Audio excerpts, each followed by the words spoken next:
ऋग्वेदिक वैदिक काल के बाद हमारा अगला जो अध्याय है उसका नाम है उत्तर वैदिक काल।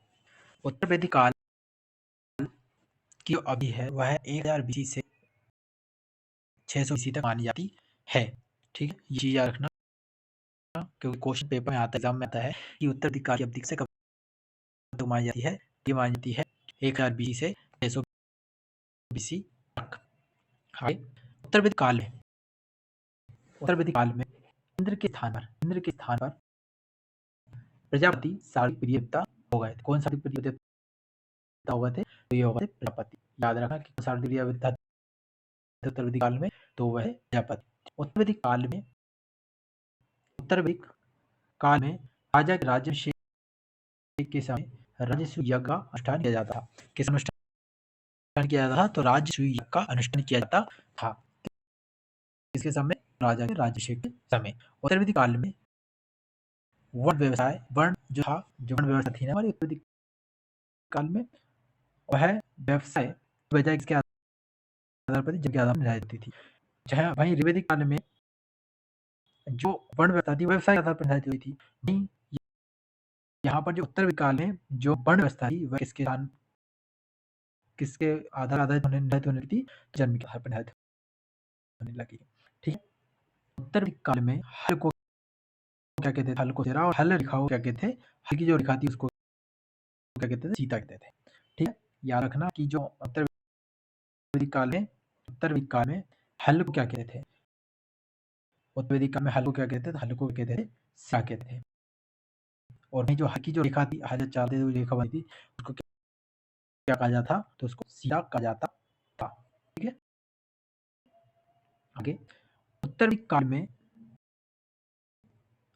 काल में निष्क,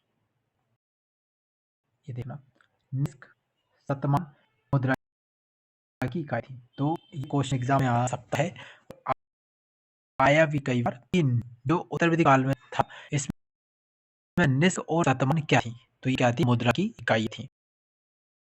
लेकिन इस काल में किसी खास भार, आकृति और मूल्य के सिक्कों का चल का कोई प्रमाण नहीं मिलता है। ठीक है, मतलब कोई खास भार था, ना कोई आकृति थी, ना कोई मूल्य कैसे उसके थे उनका चलन का कोई प्रमाण हमें नहीं मिला। इससे क्या है? यही है कि जो निष्क और शतमान ये क्या है? मुद्रा की इकाइयां थी। उत्तरी काल में कौशाम्बी नगर, इस नगर में कौशाम्बी नगर में प्रथम बार पकी ईंटों का प्रयोग किया गया था।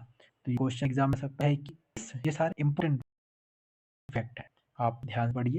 सारे इंपोर्टेंट फैक्ट है कि कौशाम्बी नगर में प्रथम बार पकी ईंटों का प्रयोग किया था। उत्तर वैदिक काल में किस नगर में सबसे पहले मतलब प्रथम बार पकी ईंटों का प्रयोग किया था? उस नगर में किया गया था कौशाम्बी नगर में। ठीक है, गो नाम की जो संस्था थी वो जन्म कब हुआ? तो उत्तर काल हुआ। गोत्र जो नामक संस्था इस काल में इसका जन्म हुआ, तो इसका जन्म हुआ उत्तर वैदिक काल में। ठीक है, अब इसके बाद जो ऋग्वेदिक काल पढ़ रहे हैं ऐसे कुछ महत्वपूर्ण स्रोत दिखते हैं। तो सबसे पहले एक स्रोत है जिसका नाम है उपनिषद। ठीक है, उपनिषद की जो टोटल संख्या कितनी कितनी संख्या उपनिषद की?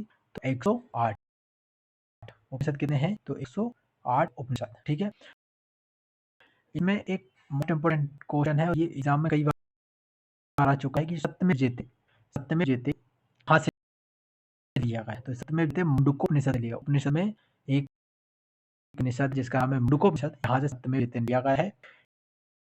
इसी उपनिषद में यज्ञ की तुलना टूटी नाव से की गई है। ठीक है, यज्ञ की तुलना की गई है टूटी नाव से। किस उपनिषद में यज्ञ की तुलना टूटी नाव से की गई है? तो वो किस उपनिषद में की गई है? तो मुंडकोपनिषद में की गई है। ठीक है, अगला है महाकाव्य। क्या है? महाकाव्य। महाकाव्य महाकाव्य की संख्या कितनी है? 2। एक है कौन सा? महाभारत, दूसरा कौन है? रामायण। ये दो क्या है? रामायण और महाभारत क्या है? तो ये महाकाव्य। महाभारत का पुराना नाम क्या है? जय संहिता। ये एग्जाम में क्वेश्चन आया भी है कि जय संहिता किसका पुराना नाम है या महाभारत इसका पूरा नाम क्या है? तो क्या है? जय संहिता।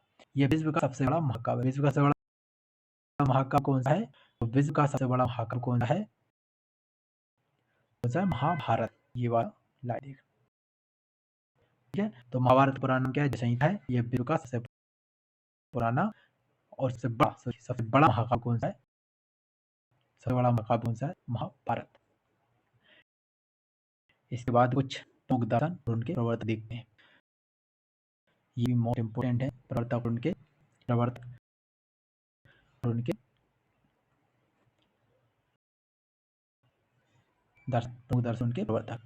तो एक दर्शन है जिसका नाम है, इस साइड दर्शन लिखे हमारे, और साइड हमारे क्या प्रवर्तक है। फिर यहाँ पर ये दर्शन है, ये प्रवर्तक है।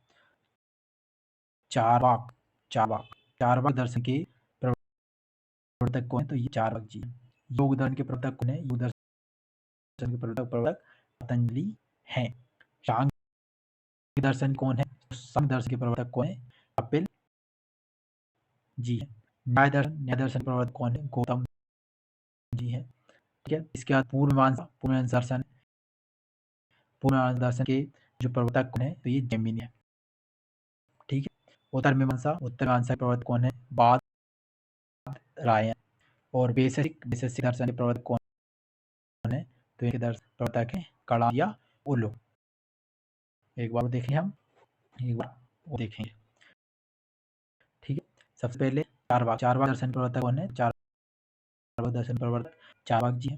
इधर पूर्व मीमांसा के प्रवर्तक कौन है? तो जैमिनी जी है।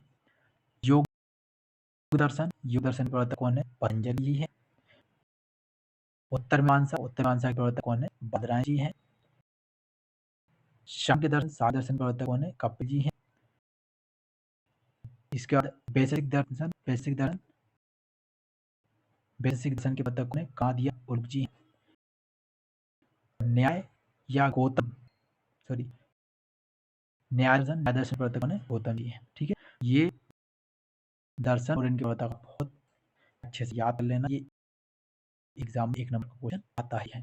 ठीक है। एक नोट करना कि वेदांत दर्शन की मौलिक ग्रंथ ब्रह्मसूत्र या वेदांत सूत्र की रचना इसने की बादरायण ने की थी। किसकी? वेदांत दर्शन। इसका जो मौलिक ग्रंथ, इसका नाम क्या है? ब्रह्मसूत्र, जिसको वेदांत सूत्र भी कहते हैं। इसकी रचना की बादरायण ने की। बादरायण दर्शन के प्रवर्तक कौन है?